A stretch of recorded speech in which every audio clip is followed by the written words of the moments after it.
നമസ്കാരം. ഞാൻ ഇപ്പം ഒരു പുതിയ വീഡിയോ ആയിട്ട് വരാനുള്ള കാരണം, ഞാൻ നേരത്തെ പറഞ്ഞിരുന്നൊരു വീഡിയോയിൽ നമ്മുടെ ഈ വണ്ടി ടെസ്റ്റ് ചെയ്ത് കഴിഞ്ഞ് ഞാനൊരു വീഡിയോ ഇടാമെന്ന് പറഞ്ഞിരുന്നു. ഇപ്പം നമ്മുടെ ഈ വണ്ടി ഞാൻ റീടെസ്റ്റ് ചെയ്തു. അപ്പോൾ പിന്നെ നമുക്ക് അതിൻ്റെ ഒരു വീഡിയോ നിങ്ങൾക്ക് അതിൻ്റെ ഇടണമല്ലോ, അതോ അതിൻ്റെ ഡീറ്റെയിൽ പറഞ്ഞ് തരണമല്ലോ എന്ന് വിചാരിച്ചിട്ടാണ് ഇപ്പോൾ ഇത് ഇട്ടിരിക്കുന്നത്. എന്താണെന്ന് വെച്ച് കഴിഞ്ഞാൽ നമ്മുടെ വണ്ടി ടെസ്റ്റ് ചെയ്താൽ സന്തോഷം നിങ്ങളുള്ളതെന്ന് പങ്കുവെക്കണമല്ലോ. നമ്മുടെ വണ്ടി ആവറേജ് ഒരു നന്നായിട്ട് തന്നെ പെയിൻറ്റ് ചെയ്തു. പിന്നെ ഇപ്പോൾ പൊല്യൂഷൻ്റെ പുകയുടെ പേപ്പർ പ്രശ്നമില്ലായിരുന്നു.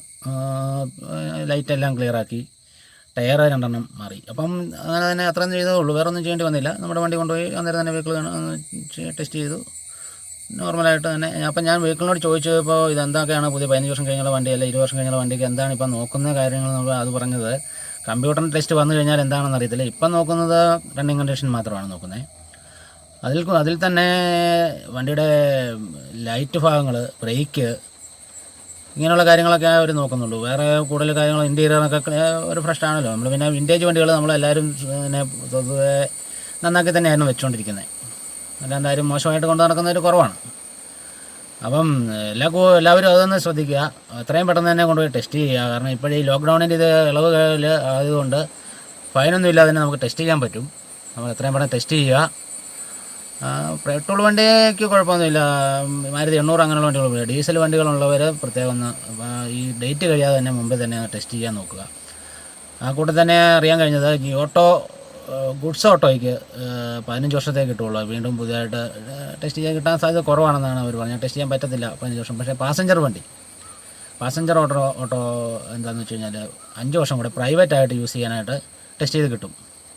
അത് ഡേറ്റ് കഴിഞ്ഞ് പോരുത്. ഡേറ്റ് കഴിഞ്ഞ് പോയി കഴിഞ്ഞാൽ പരിവാഹനിൽ അപ്ലോഡ് ചെയ്യാൻ പറ്റത്തില്ല, അത് കിട്ടാൻ സാധ്യത കുറവാണ്. അപ്പം ഡേറ്റ് കഴിയുന്നതിന് മുന്നേ തന്നെ ചെന്നാൽ നമുക്ക് അവർ ടെസ്റ്റ് ചെയ്ത് തരുമെന്നാണ് ഇപ്പോൾ അറിയാൻ കഴിഞ്ഞത്. അപ്പോൾ അത് നിങ്ങളോടൊന്ന് പങ്കുവെക്കണമല്ലോ എന്ന് വിചാരിച്ചിട്ടാണ് ഇപ്പോൾ നമ്മൾ ഈ വീഡിയോ ചെയ്തത്.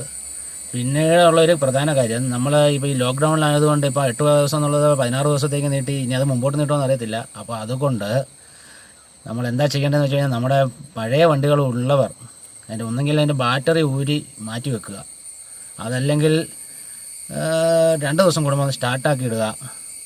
2 ദിവസം കൂടുമ്പോൾ സ്റ്റാർട്ടാക്കാന്ന് പറഞ്ഞു കഴിഞ്ഞാൽ ഒരു 20 മിനിറ്റെങ്കിലും, കുറഞ്ഞ 20 മിനിറ്റെങ്കിലും അല്ലെങ്കിൽ അരമണിക്കൂർ AC ഒക്കെ പ്രവർത്തിപ്പിച്ച് ലൈറ്റൊക്കെ ഇട്ട് നോക്കി, ലൈറ്റൊക്കെ ഉപയോഗിച്ചിട്ട് തന്നെ നിർത്തിയിടണം. അല്ലെങ്കിൽ എന്നാ വെച്ചാൽ ഈ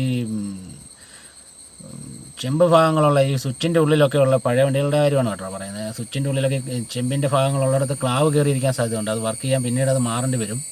അല്ല, യൂസ് ചെയ്യാതിരുന്ന് കഴിഞ്ഞാൽ ഇത്രയും ദിവസമൊക്കെ ഉപയോഗിച്ചുകൊണ്ടിരുന്നത് കൊണ്ട്.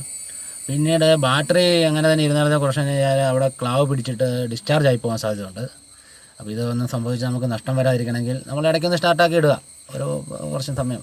പിന്നെ പറ്റുന്നവരാണെങ്കിൽ അവിടെ നിന്ന് വണ്ടി ഒന്ന് അനക്കി ഒന്ന് ഉരുട്ടി, അതായത് ശകലം ദൂരം ഓടിച്ചിട്ട് കൊണ്ടുവരുന്നതാണ് എപ്പോഴും നല്ലത്. കാരണം പഴയ വണ്ടിയുടെ സാധാരണ ടയറൊക്കെ ആയിരിക്കും, പുതിയ റേഡിയൽ ടയറിൻ്റെ അല്ല ഞാൻ പറഞ്ഞത്. അതിൻ്റെ കാര്യം അങ്ങനെ തന്നെയാണ്. എന്തിലും ഈ പഴയ വണ്ടിയുടെ സാധാരണ ടയറൊക്കെ ഇരിക്കുന്നത് അങ്ങനെ തന്നെ ഇത് വെയിറ്റും കൂടുതലുള്ളത് കൊണ്ട് ഇതിൻ്റെ ടയർ ഈ താഴെ മുട്ടിയിരിക്കുന്ന ഭാഗം കട്ടി കുറയാനും അവിടെ പൊട്ടിപ്പോകാനൊക്കെ സാധ്യത ഉണ്ട്. അപ്പോൾ അതും ഒന്ന് ശ്രദ്ധിക്കുക.